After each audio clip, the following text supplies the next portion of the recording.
kapatid? Handa na po ba kayo makinig ng salita ng Diyos? Yan. So natapos po tayo sa series topic about what prayer can do. Amen po? Yan. Pero it doesn't mean na hindi na po tayo mag-pray, no? O hindi na tayo makapakinig pa ng mga preaching about prayer. Yan. Malinaw po ba mga kapatid? Yes. Praise God. So, ngayon naman po, tayo ay makakapakinig ng series topic about fear not. Sabihin nyo nga sa inyong katabi, fear not. Fear not. No? Do not be afraid. Huwag kang matakot. So, buksan po natin ang ating dalang Bible sa Judges chapter 6, verses 22 to 24. Judges chapter 6, verses 22 to 24. Yan, naka-flash na rin sa screen. Sabay-sabay po natin basahin.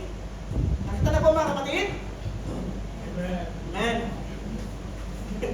Ulitin kita daw. Nakita niyo na po, mga kapatid? Amen. Sige po, verse 22. Ano ang Gideon? Ano ang Gideon perceived that he was an angel of the Lord?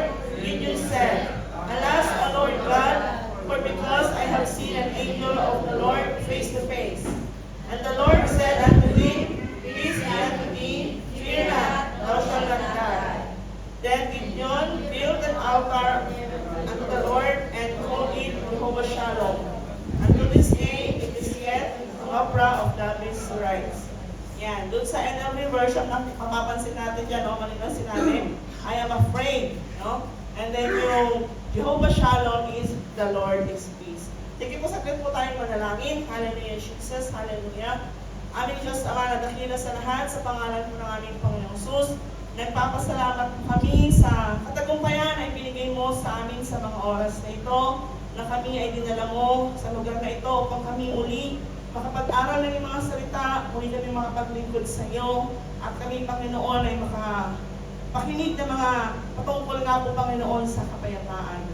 Maluwalhati ka, Panginoon, sa aming gagawin pag-aaral, pakikinig. Ito ang aming samang dalangin sa pangalan ng Panginoon Jesus. Tayo magsabi ng Amen. Yan. So, ilang beses po natin napapakinggan yung preaching ni Pastor Alisa ng mga nakaraan, no? Na rinatako niya yung about different types of fears ng mga tao. Na ang ibang tawag ay phobia. Yan. Merong fear of heights, merong fear of insects, no? Kagaya ng spider, ipis. Takot ba kayo sa ipis? No? Merong fear of water. Yan. So yung mga fear na yan, related yan sa nature and environment. Merong fear of public speaking, fear of judgment, yan naman po ay related sa situational or social fear. Yan. So ano po ba talaga ang fear? Ang fear, no, ay isang experienced by everyone around the world. No? Kaya walang accepted. No? Naranasan po yan ng bawat tao sa buong mundo. So fear arises, Brother Daryl, paki-flash. Fear arises with threat or of harm, either physical, emotional, or psychological, real or imagine. Yan. So, minsan may mga nakatakutan tayo na real naman, meron ng imagination lang, no? At yun nga, ito ang fear is a demonic attack na pangunahing ay inaatake ay ating mind and soul. Yan. So, mga nakaraan, no, may mga tanong sa Pastora, ilan dito yung ano yung pagbagay natin na excitedan nyo? Diba? Nakaraan nyo. So, may mga nakaraan, ano yung ayaw nyo mangyari? Diba? So, ang tanong ko naman sa inyo ngayon ay, ano yung mga bagay na kinatatakbutan nyo sa mga oras na ito? Natakot ka ba na mag-alarm ulit yung cellphone mo dahil may missile alert? Yan, no? O kaya, natakot kang mawalan ng trabaho? O hindi kaya ay mawalan ng love life? Yan, natakot mawalan ng love life. Natatakot mawalan ng mahal sa buhay. Diba? Naalala ko may nagsabi, takot mamatay. No? Merong takot mag-asawa. No? Mag-asawa o magkaanak dahil takot sa commitment. Huwag naman mangyari, no, na takot kang magpawit. Takot kang mag-lead ng prayer dahil ayaw mo mag-commit. Yan. So yan po ay mapasok sa atin tawag na emotional or mental fears. Kaya kung nakakaramdam po kayo ng kahit ilan dyan, no, na fear na binanggit, para sa iyo ang mensahe nito. Peace be with you. Do not be afraid. You will not. Yan po yung title. No? Peace, sabi nyo nga po, peace be with you. Do not be afraid. You shall not. Yeah. So marami po nagiging problema ang tao or tayo, no? Sa ating trabaho.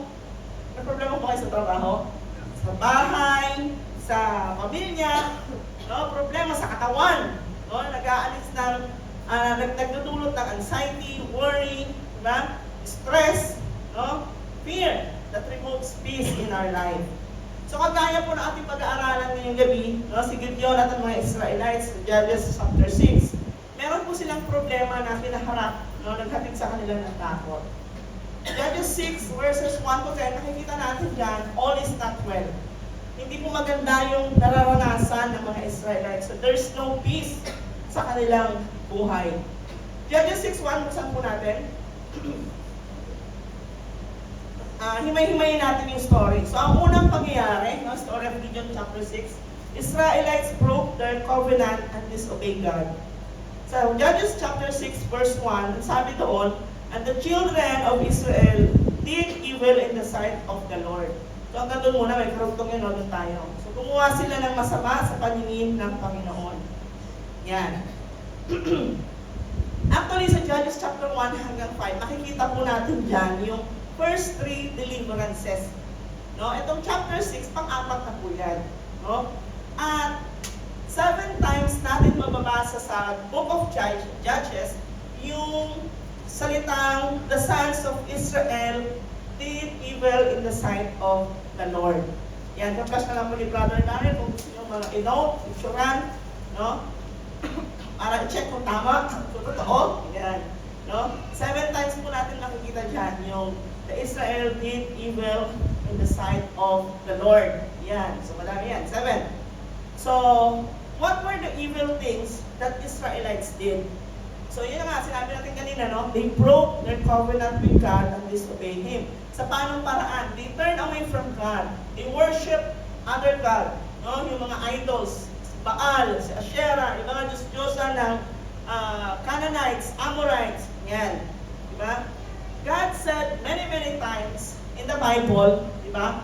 You must not have other God before me, sabi niya. At may karugtong po yun. Kailangan sirain itong mga Diyos-Diyosan na to. No? Hindi lang sirain, kundi ibain yung mga matataas na dako, sabi ganon. So having other gods is idolatry. Amen po ba? And God hates idolatry. No? In any form. Why? Because it steals the attention and honor that belongs only to God. So maraming tao ngayon, obvious, no? Sila ay sumasamba sa mga Diyos-Diyosan, mga repulto, di ba? Pero listen to this, no? There are other form of idolatry. Yan. Ano ba yung idolatry or idol?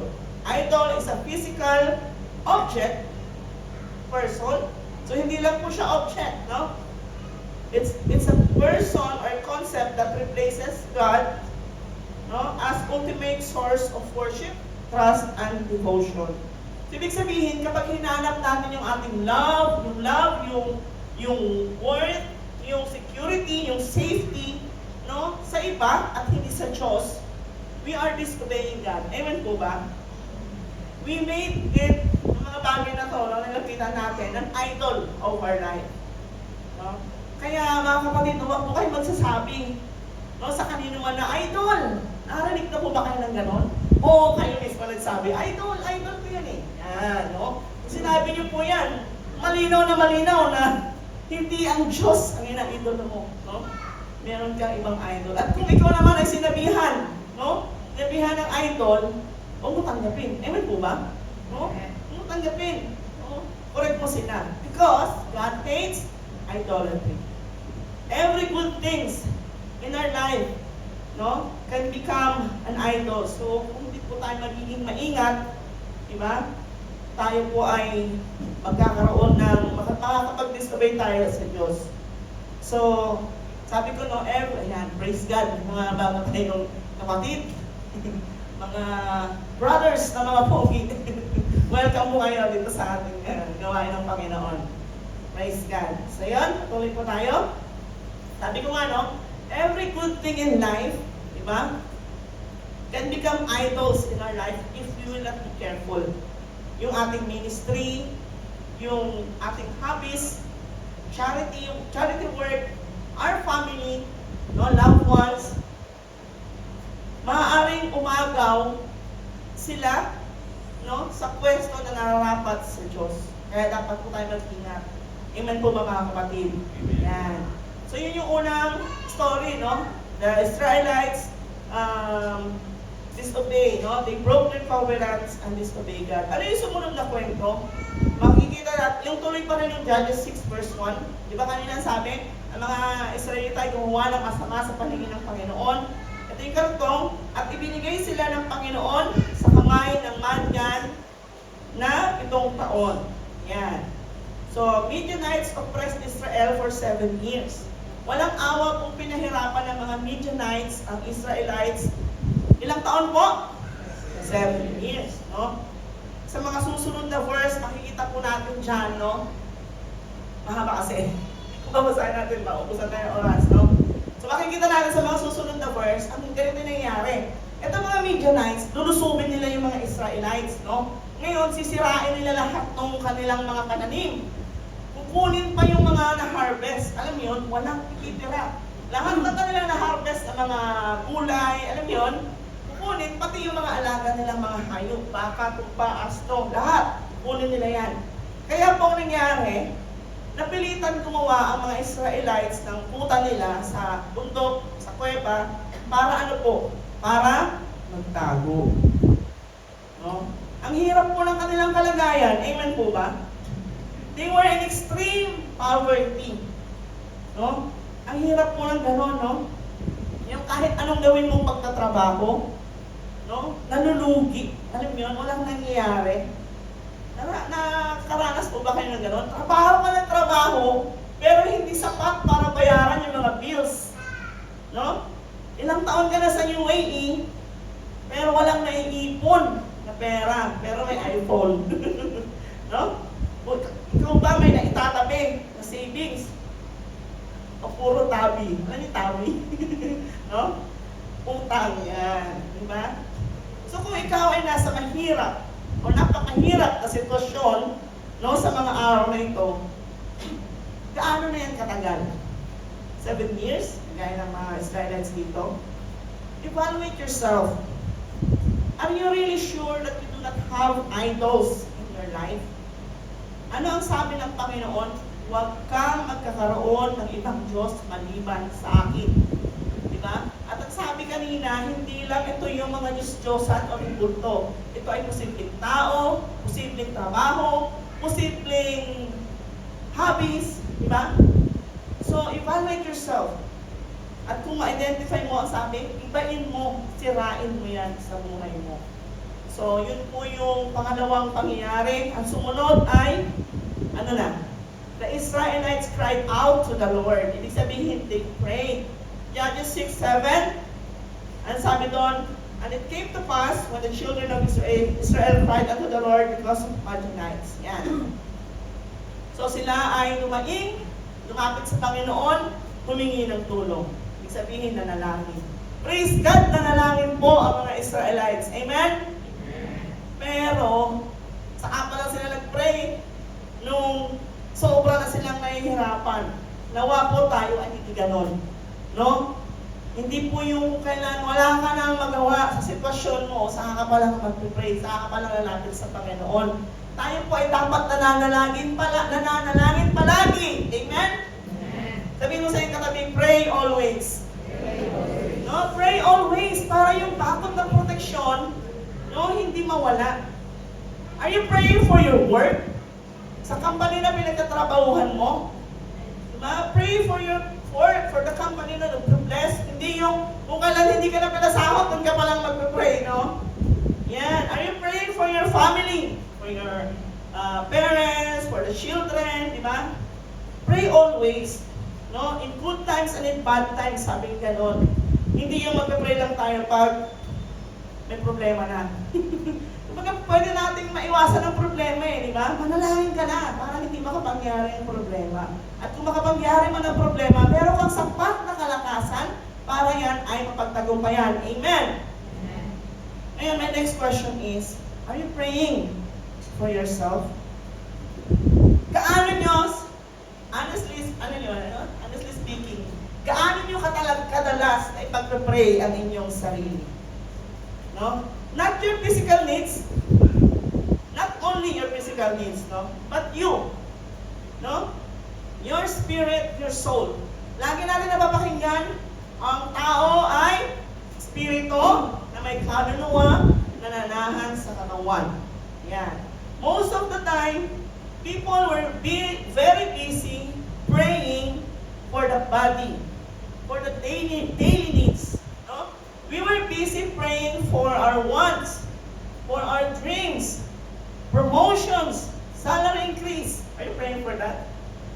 Okay, hindi. Hindi ka nakakaranas ng salary increase kasi hindi ka nagpa-pray for salary increase. You have to pray for it, diba? Pero yun nga, no?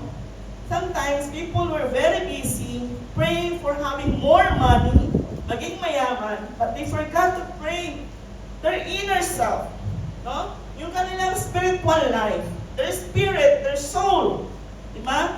So maraming mga Kristiyano nangihina, wag nawang mangyari na ikaw yon, diba? Kasi nakafocus doon sa the needs of the body. Diba? Hindi natutugunan yung needs ng spirit and soul. Diba? So, alam ko na i-preach yung pastor, sa mga nandito noon, pinreach niya, i-discuss niya yung mga physical needs. Ano po yung physical needs? Air, water, food, shelter, diba? Money. Yan. Ano ang needs naman ng emotional or ating soul? Acceptance, love, safe and secure relationship. Ngayon, spiritual needs, food for our spirit. Alam niyo po ba mga kapatid? Kasi baka mamaya hindi pala natin alam, kaya pala hindi natin natutugunan, no? So, basahin po natin, no? Ano ba yung mga spiritual needs? Sa pamamagitan ng prayer, diba? Salita ng Diyos. Ano pa? Praising and worshiping God. The presence of the Holy Spirit. Attending fellowship, kagaya nito. Diba? So, wag lang natin ipanalangin yung ating sarili, yung mga pangailangan natin na sana po, Lord, bukas may makain po kami, may pambayad ako ng bills, and so on, diba? Pag-pray po natin yung ating spiritual life, no? Na ikaw ay maging masipag. Sabi mo sa katabi, ikaw ay maging masipag sa pagbabasa ng salita ng Diyos. No? Ikaw ay maging masipag sa pananalangin, sa pagdalo ng mga gawain. No? Pray that you will be baptized in the Holy Spirit. Hindi ka na mabaptize ng Holy Spirit because you're not praying for it. So you have to pray. Amen, mga kapatid. So, yun po. Ano bang sumunod? Pagkatapos manalangin ng mga Israelites, makikita natin dyan that God answers their prayer. Alam naman po natin yun, God answers prayer. Amen? So, iba't ibang mga kaparaanan, ang Diyos ay sumasagot. Sa katulad dito sa story na ating pinag-aaralan, una, ang Diyos ay sumagot sa pamamagitan ng by sending a prophet, a named prophet, hindi pinangalanan, no? Nakikita natin yan sa Judges 6, 8, 10. A named prophet. So ano po yung ginawa ng propeta? Yan, pinadala, nanalangin sila, nahirapan po kami, ganyan, di ba? Pinadala. Ito po bang propetang ito ay binago ang kanilang sitwasyon? Hindi po. Di ba? Minsan gano'n lang alam, uy, may pangangailangan financial ako. Pinadala ng Panginoon si Brother Mark. Oh, tangin naman ito. Di ba? Pero hindi. Dito, anong ginawa? Nagbigay ng mensahe, no?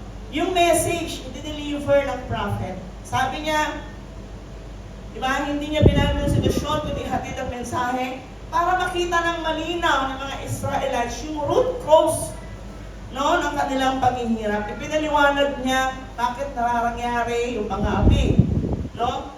Pinaalala niya na sumuway kayo di ba? Sinira niyo yung covenant niyo with God. Kaya po tayo, no, kung magpe-pray po tayo, no, hilingin natin sa Diyos, pakita sa atin na malinaw. Ano ba yung root cause? Bakit natin nararanasan yung problema? No? Bakit po kaya nararanasan yung kagipitan sa financial?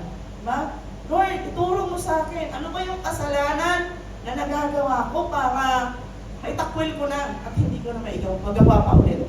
No? Yan.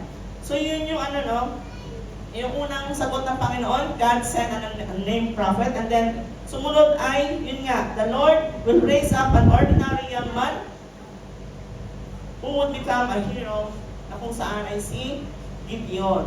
Yan. So, yun yung answer ng Panginoon. Ngayon, hindi pa rin naging madali ang lahat. Amen? Kasi si Gideon ay hindi basta sumunod. No? Kasi meron siyang mga takot. So, alamin natin, ano ba itong mga takot ni Gideon? Gideon's fear. Una is, sa Judges 6:11, sige po, ang sabi doon, and there came, sige po, basahin po natin ng sabay-sabay, Judges 6 verse 11, and there came There came an angel of the Lord to stand under an oak which was Jehovah. There came an angel of the Lord, and his son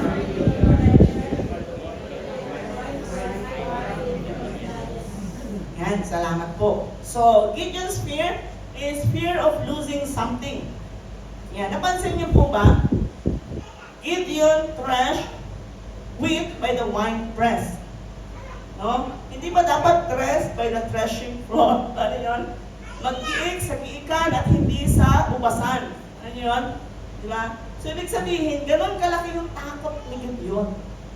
No? Kailangan niya magtago kasi natatakot siya na kapag siya ay nakita ng kalaban ay kukunin yung kanyang ginagawa, no? Kukunin yung kanyang harvest. So, punong-puno ng takot si Gideon, punong-puno siya ng pangamba, pag-aalinlangan sa kanyang sarili, sa kanyang kakayahan at sa kakayahan ng Diyos. Yan. So, fear of losing something. Kaya siya ay nagtago. Ano pa yung kanyang fear? Fear to accept God's calling. Sa Judges 6:12 pa rin. 12 ba yun? Yan, tama. Ano sabi? Ang Panginoon sumasa iyo. Ikaw na natin makapangyarihang may tapa. Sa English, the Lord is with you, mighty warrior. Yan. Sinabihan na siya ng, di ba, ang Diyos ay sumasa iyo. Ano sagot Gideon? Kung ang Panginoon sumasa amin, bakit namin nararanasan to? Diba? Bakit kami naghihirap? Bakit kami inaapi ng mga Midianites? No? Akala ko ba powerful ang Diyos? No? Asan yung mga miracle na ikinukwento ng aming mga ninuno? Sabi niya. Puro question, no? Pero hindi po sinagot ng Panginoon ang kanyang tanong. Anong sunod na anong sagot ng Panginoon sa kanya? No? You will save Israel from Midian. Yan, no? Gagamitin siya ng Panginoon. Dami yung question, no? Pero yun ang sagot sa kanya ng Panginoon. Ano sagot ulit niya? Sino? Ako? Paano? Nakapag-dialogue na ba kayo ng ganyan? Sino mag-lead ng prayer? Mag-lead ka ng prayer, may pa sa lito, ha? Ako? Paano? Di ba? Ganyan. So, ganun po ang gagon ni Gideon, no? Sabi niya pa, ako yung ang pamilya namin yung pinakamahirap, no? Sa lahat ng mga angkan. At ako pa yung pinakamahina. Baga, sabi niya gano'n, no? So, bukod sa kanyang pag-aalinlangan sa kanyang kakayahan, humingi pa siya ng signs. May mga signs po siya niya, no? Na siya ay maghahandog, wag kang aalis, babalik ako, ganyan. So, humingi siya ng signs and assurance. Ano talaga magtiwala, no? Ano pa talaga agad sumunod, no? Yan. Na-experience mo ba yun? Yung mag-alinlangan sa Diyos? No? Nasabi niyo ba yun minsan sa sarili niyo? Kung makapangyarihan ng Diyos, bakit nangyayari itong problema na to sa akin? Kung may Diyos, bakit hinayaan niya na mawala yung trabaho ko? No? Kung may Diyos, bakit kinailangan na may mangyaring masama sa anak ko? No? Kung may Diyos, bakit itong sakit ay hindi malis-alis sa aking katawan? No? Bakit ganyan? Bakit ganito? Ang daming tanong kagaya ni Gideon. Pero sabi niya gano'n, marami tayong katanungan na hindi naman nangangailangan ng sagot. Ang tamang tanong, di ba? Ano yung dahilan? Bakit ka nasa ganyang kalagayan? Ano yung purpose ng Diyos? Bakit hinayaan niya na maranasan mo yan?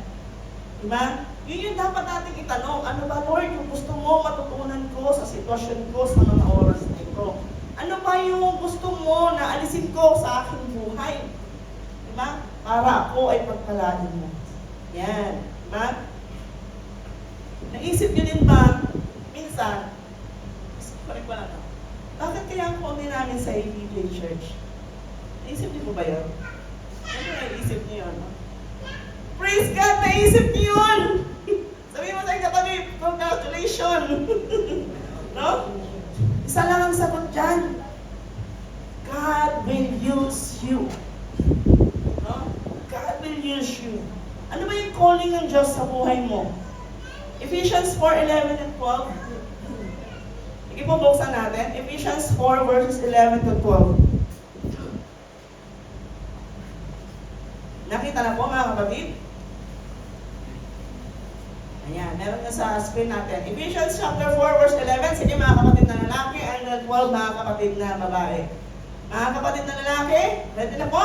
And He gave some apostles, and some prophets, and some evangelists, and some pastors and teachers. Mga kapatid na babae,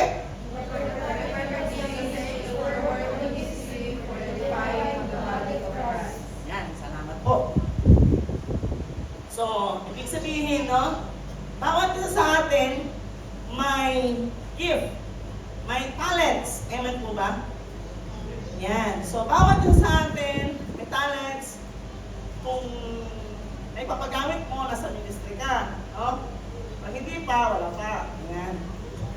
So, ngayon, kung ikaw ay nasa ministry, diba? Pagamit mo tayo mo. Ang layunin niyan, isa sa layunin niyan is to edify the body of Christ. Amen? So, halimbawa, paggamit ka, di ba?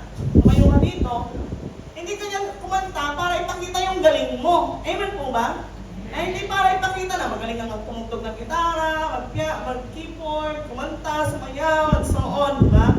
Ang tunay na dahilan o layunin at kailan dyan is to edify, encourage the body of Christ. Sino yun?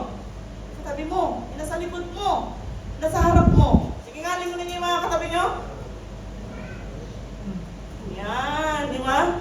Kilala niyo po ba ang inyong mga kapatid sa pananampalataya? Yan, di ba? Kilala niyo may mga visitor. Di ba?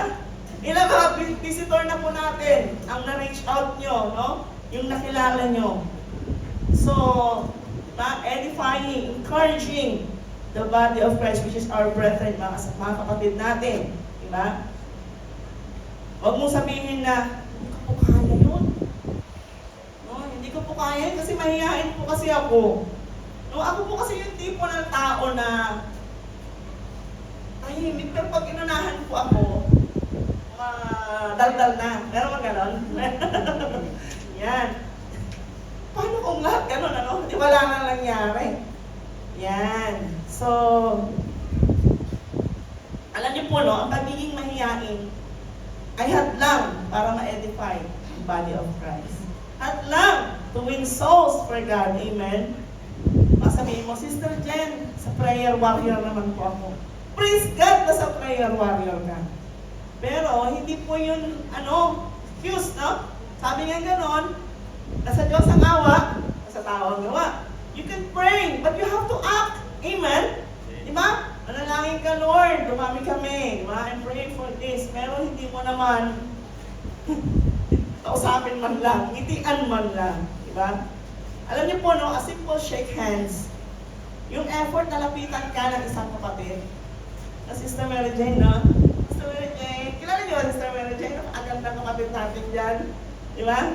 A simple shake hands, a simple tap, sabi nga ganon. Di ba? Napakalaking encouragement po yan.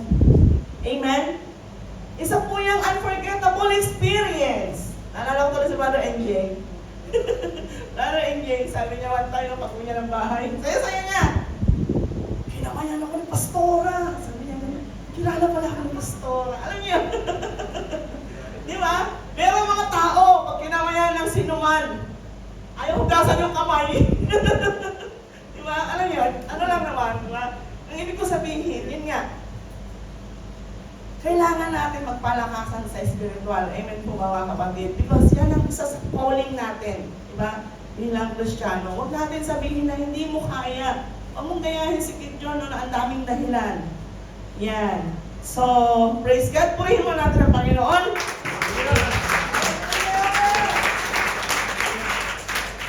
So, yan. So, ano pa yung fear ni Gideon?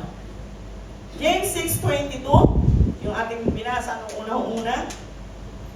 Sabi doon, so Gideon knew that he was the angel of the Lord, and he said, I am afraid the Lord, for now I have seen the angel of the Lord face to face.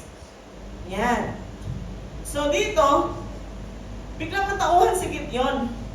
Kasi ito yung time na nagluto na siya ng kanyang handog, di ba? Kasi nag-aalalahan pa siya. Tapos biglang tinupok ng apoy. Tapos nawala yung angel. Di ba? Doon niya na-realize, nagulat siya, natakot, nagpanik siya, alam niyo yun?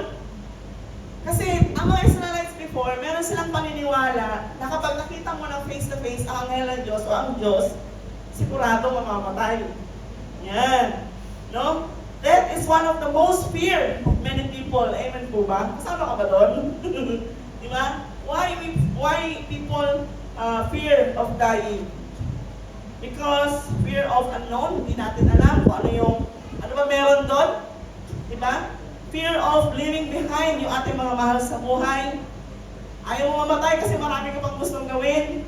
No? Yung iba, takot mamatay kasi hindi alam kung saan pupunta. Langit o impyerno. Yan. Pero kung ikaw ay sa Panginoon, hindi ka dapat matakot sapagkat alam mo kung saan ka pupunta sa piling ng Panginoon. Amen. Yan. So actually, no, fear of death talaga yung fear ni Gideon. Kaya siya nagtatago kasi ayaw niyang kunin yung kanyang kakainin. Di ba? Dahil pag wala po silang kakainin ng pamilya niya, sila ay, magugutom. Wala mo na mamamatay, no? Naalala ko lagi sa San Pastora. Sagot natin agad, mamamatay, no? Sige natin. Pag wala silang kainin, sila ay manghihina. Pag sila ay nanghina, sila ay magkakasakit. Pag sila ay nagkasakit, hina. Diba? So yun talaga yung fear niya. Ganun din naman sa atin sa karamihan, di ba?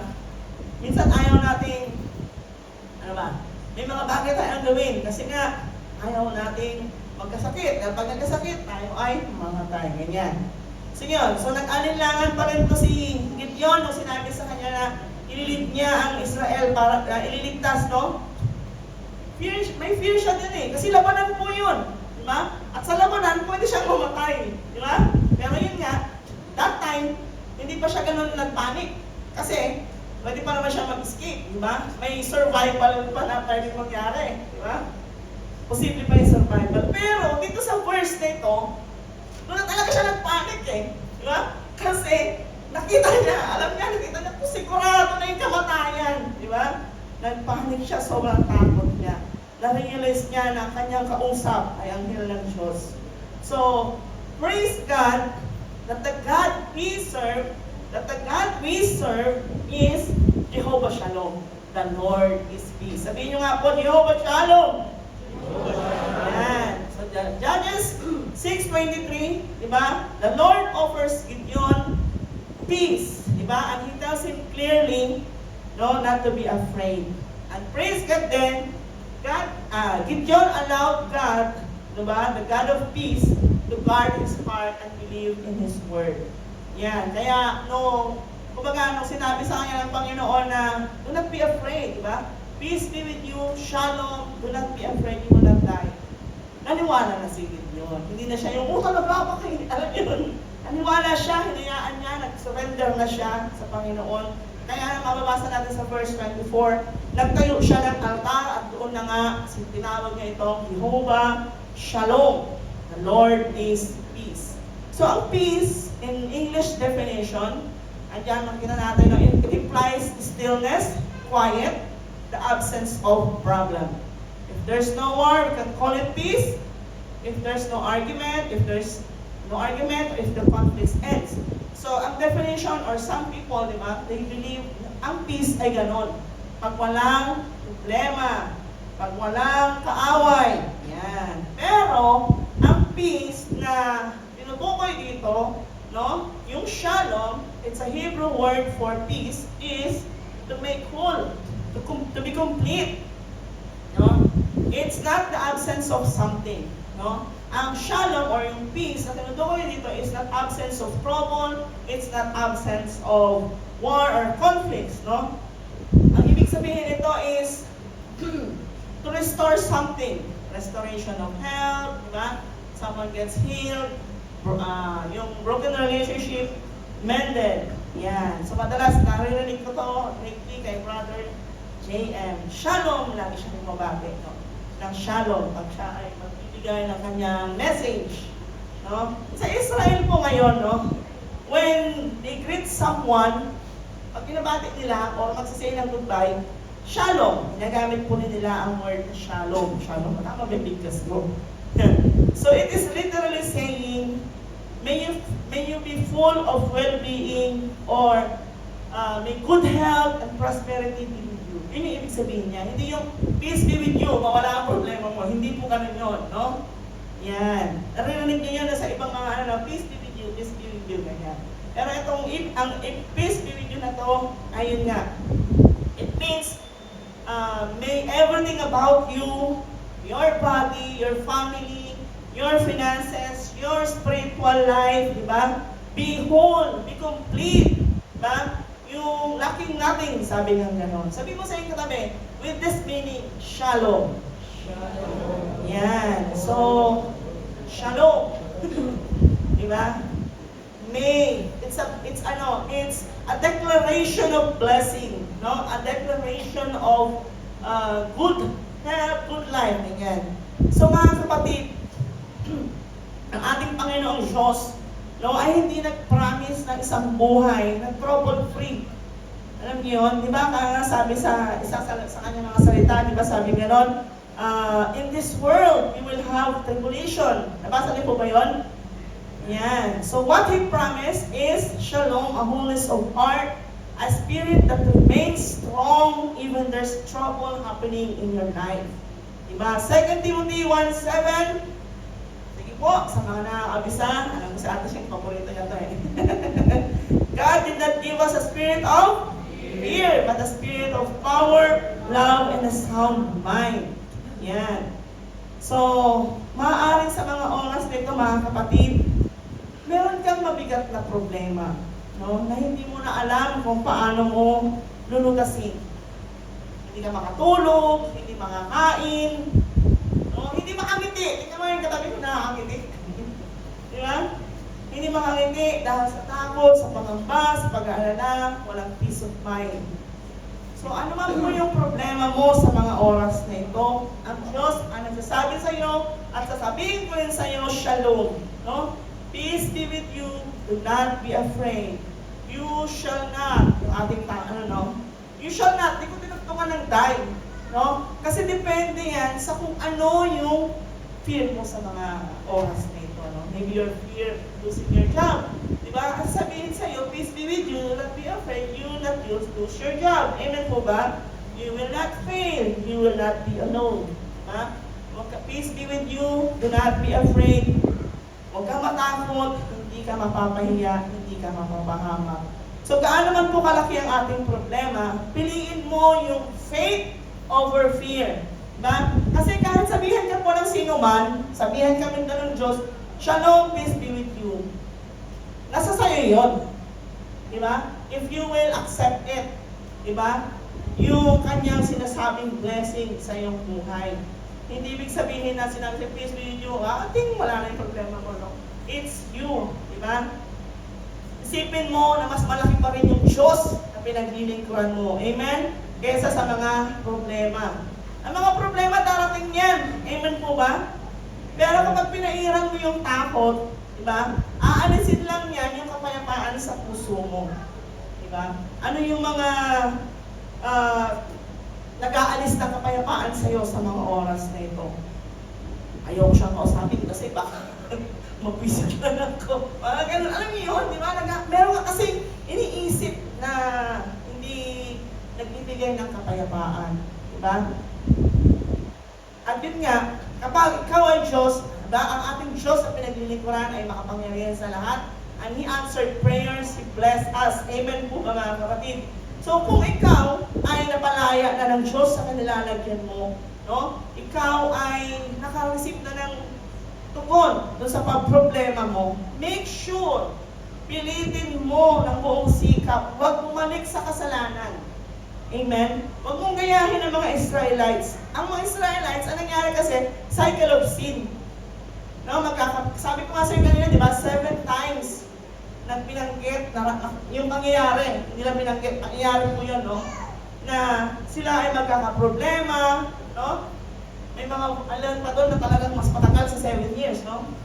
Magkakaproblema sila, tapos maalala nila ang Diyos, mananalangin sila, hingi sila ng tulong, and then God will save them, God will bless them, diba? There will be peace in the land.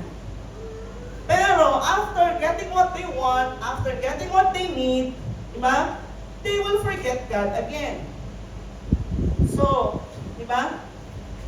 Mahirap po yun. And then, and so on. Mahirapan na naman sila. Diba? Tapos sasabihin, bakit ko nararanasan ko? Why is this happening to me? Diba? Yan. So, walang pinagkaiba sa panahon natin ngayon. O, halimbawa, you are praying for job sa trabaho. Diba? Lord, bigyan mo ko ng trabaho. Nag-pray ka ng trabaho, nagkatrabaho ka.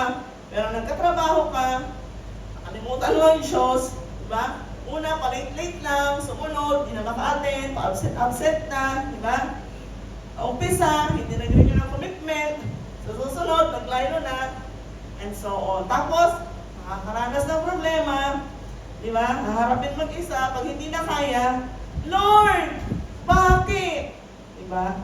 So, wag na wag mangyari na ganun po, no? Gawin natin palagi na sumunod sa Diyos. Huwag tayo magkaroon ng ibang Diyos maliban sa Diyos. Alisin natin yung mga idols sa ating buhay. Sirain, ibain. Diba? Sa Diyos lamang tayo maglingkod, sa Diyos lamang tayo umasa, sapagkat sa Diyos lamang natin matatagpuan ang tunay na kapayapaan. The shalom, no? The shalom na ibig sabihin po ng peace dito, nalala ko yung isang kwento. Diba? Meron isang kwento called peace. Sabi na ron, itong isang lalaki, mayamang lalaki, nagpa-contest siya about peace. Diba? And among the mga picture, painting, may tatlo na nag-stand out, diba? Yung isa, ang kanyang drawing is, ano yung sunrise, diba? Sa peaceful na, ano yan, view, diba? Ang sarap isang mag-rest sa beach, no? Panoorin mo na yung sunrise, sunset, ganyan. Diba? Yun yung isa. Pangalawa, isang picture of pinake yung isang happy family. Like a picnic. Diba? And then yung last painting ay isang, ano siya, parang gubat na binagyo, tumba-tumba yung mga puno. No? Kasi talagang magulo. And then there's a nest. Diba? Isang ibon, nakasama yung kanyang mga maliliit na kanyang anak, di ba? And they're eating and singing while the surroundings are not good, di ba? So, ganun po yung totoong kapayapaan. Kahit ikaw ay tayo ay nasa magulong mundo, andun yung kapayapaan mo, di ba? Na-experience nyo, alam mo na-experience nyo, kahit may missile alert, sige, tuloy ka pa rin, natutulog, di ba? Kahit may missile alert, attend ka pa rin ng gawain ng Panginoon. Kasi may hapa ka eh. Diba? You believe that God is with you. Diba? Ano sabi doon sa verse? Ang Diyos ay sumasa iyo. So lagi mo ang iisipin, ang Diyos ay sumasa iyo. Sabihin mo sa iyong katabi, ang Diyos ay sumasa iyo. Yan. So huwag po natin kakalimutan yun na kapatid. No? So lagi nating i-pursue ang peace na galing sa Panginoon. Huwag tayong matatakot, no? Sapagkat ang takot ay mag-aalis ng kapayapaan at yun nga, maglalagay sa atin sa hindi magandang sitwasyon. So, salamat po sa Panginoon. Peace be with you. Do not be afraid. You shall not. Sige po, ating purihin ang ating Panginoon. Hallelujah. At tayo po'y tumayo.